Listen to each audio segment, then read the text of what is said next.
I don't know. There's lots of emotions to think about and to feel at the moment.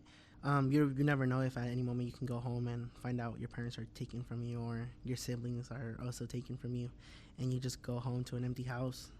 It's very scary. I wake up each morning praying to God, praying for somebody to be something out there to be protecting me.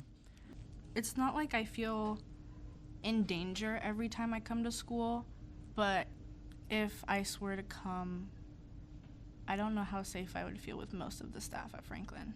I think that most staff are not prepared for something like that. We've seen, like, not to like scare anyone, but like I know someone that like their aunt, like they were looking for her and they went inside her house, like they went into her house to get her out. So it's really like, where are we safe? 100%. So I just try not to worry about it, because thinking like that obviously will stress you out, and I don't know. I try not to think like that. My dad has a friend who he's lived here for since I was like a baby. He's leaving everything behind because he himself doesn't feel safe. He doesn't have papers, and so he's not sure what that means for him and what could happen to him. I can't imagine what he could possibly be thinking. I mean, he's going back to his home country, but he's been gone for so long, I don't think he has much there anymore. So he has to start all over, and he's older. So I think for him to take that risk, I think it makes him feel like he's being pushed out of a country that he has put in work to be here for. People are being labeled as aliens.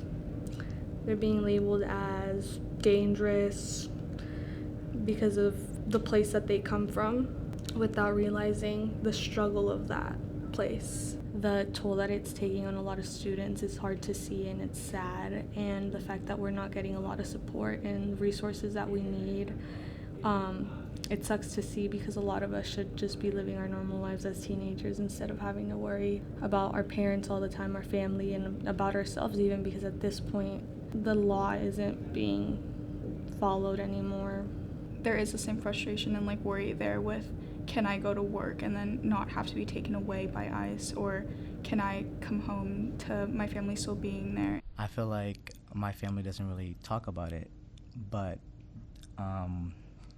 when we have, I feel like they're really ignorant.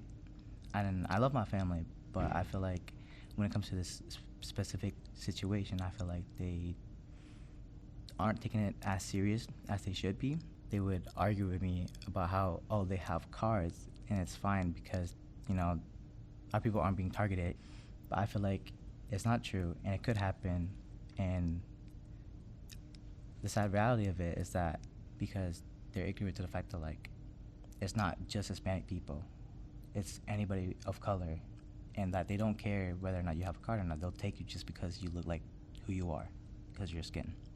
I mean, realistically, all you can really do is, like, try to get away, but even then, once they stop you, you're stopped, and you could try to use your constitutional rights, but they don't really follow or care about any of those rights, so all you really can do is just pray and hope that, like, you're not stopped by ICE and you're not profiled by them, and hope that, like, your family will be okay. It's just a bunch of hoping and praying, because that's the sad reality of it right now.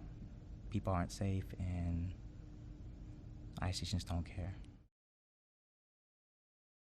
We will use every tool at our disposal to rid our country of the monsters who Joe Biden set loose to threaten and kill innocent Americans. Build that wall. Build that wall. Build that wall. Build that wall.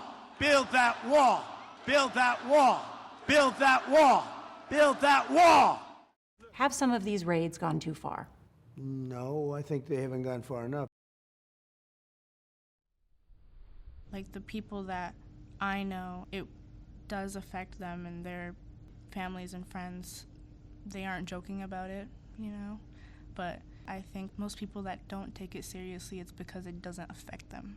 I think that I've found people and adults that work here that are helpful and I trust, but I think that that is from me knowing people and from me reaching out and not everyone does that, so it would be more difficult for someone like that doesn't reach out or doesn't know people.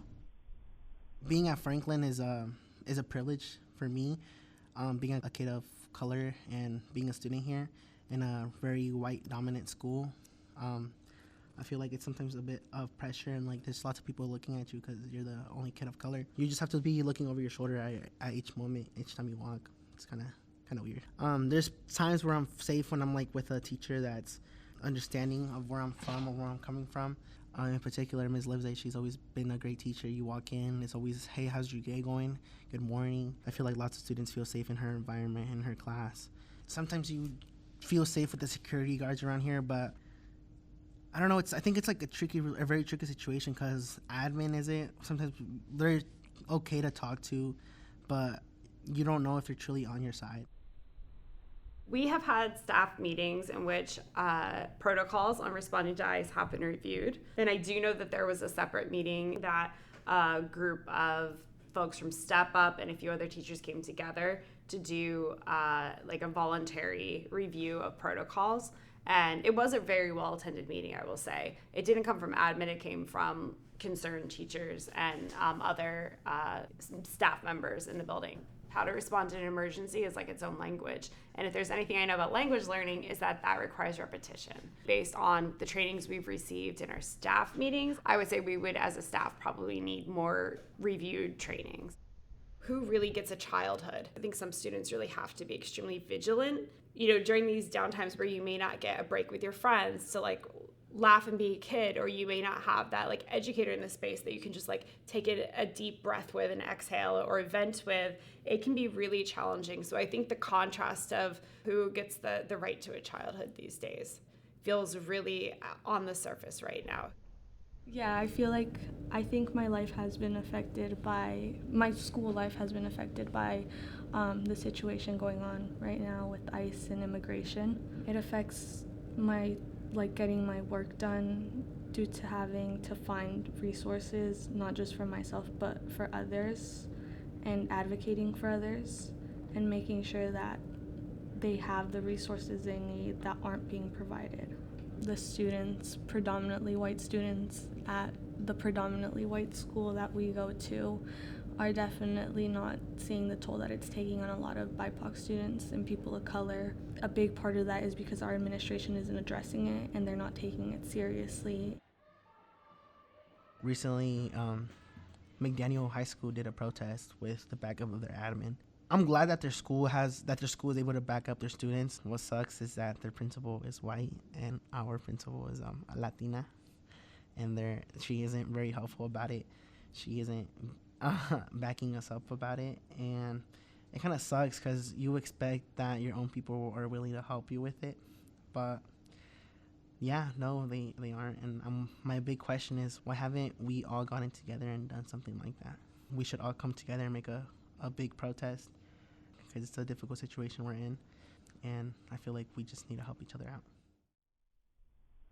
What I personally will do and have done is go outside to meet these people. I'm not even going to let them have a chance to come into the building. So, and I would work with our CSAs, one of them or all of them, to meet with me outside with whoever the agents are, and basically say, like, you are not allowed onto this property and you need to leave. The next step I would do, and I have these numbers pretty much on speed dial, we would contact the District Office Security Services and then PIRC.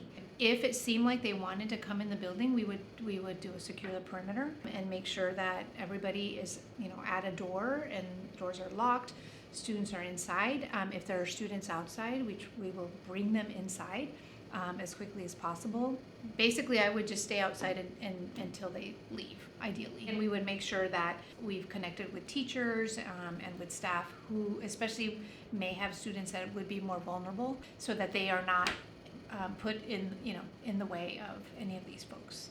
I was born in Arizona, so I didn't necessarily have that experience, but my mom and my cousins and aunts and uncles have had that experience, and so it's something that I want to make sure that whatever I can do to help support students and families that are going through something like that I can be there to help them. The guidance that I've been given is that as long as, it's something that's okay with your families, that you're going out to do the protesting and that people are aware of what's happening, that's something that you wouldn't be stopped to do.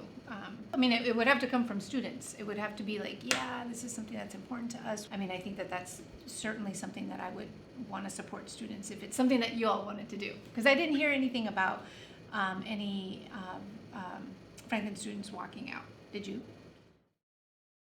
I think low attendance stems from the fear of coming to school and whether we're being supported from admin or not. I think if admin had addressed the issue and talked about the protocols, students would feel a lot safer. I know that it was a conversation that I had with a few of my friends.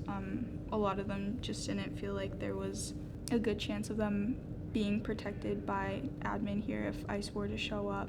If ICE were to show up, I'd definitely be on edge a little just because I don't know exactly what the protocols are. So I'd say at Franklin, I don't really feel safe. I believe McDaniel had an assembly where they kind of got together and addressed everything and what that would look like. And that's definitely something we could do at Franklin. I just don't think students should have to constantly push for that. Latino Network has started a community defense department. We want to be able to spread the word, the knowledge of that even though someone may not be a U.S. citizen, they still have rights as a person living in the United States. And so specifically with Franklin High School, we collaborated with Latino Club and the Escalera Club to provide a training of Know Your Rights to students specifically. We've seen a lot of targets happening and people getting detained while they're grocery shopping, picking up stuff. So I think there has been a lot of fear with the community. Try not to be afraid and always remain calm in a situation. You never know when it's gonna happen. And so try to remember there is support for me and I don't have to necessarily talk to this ICE agent. And so in making sure that you have those red cards and the number for PERC to be able to call, share that information with them, and that way they can also get support if they need it. And seeking resources like us and Latino Network, I know we have a lot of information on our website, so it's a good way to look at different information that's available and getting that help or assistance if there is a need. To the students that are struggling with this problem, just know that there's people here in the shadows that are always trying to help. There's people here that know what you're going through. There are people that you can talk to or people that you can go to for help, that you are not alone in anything.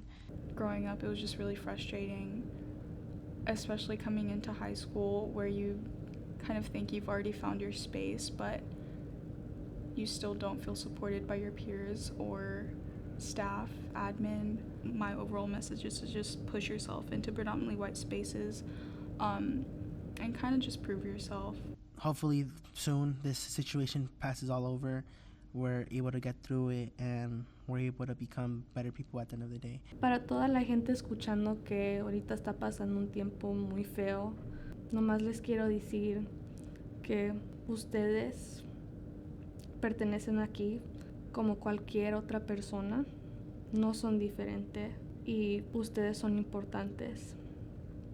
Y el miedo no nos puede consumir toda la vida.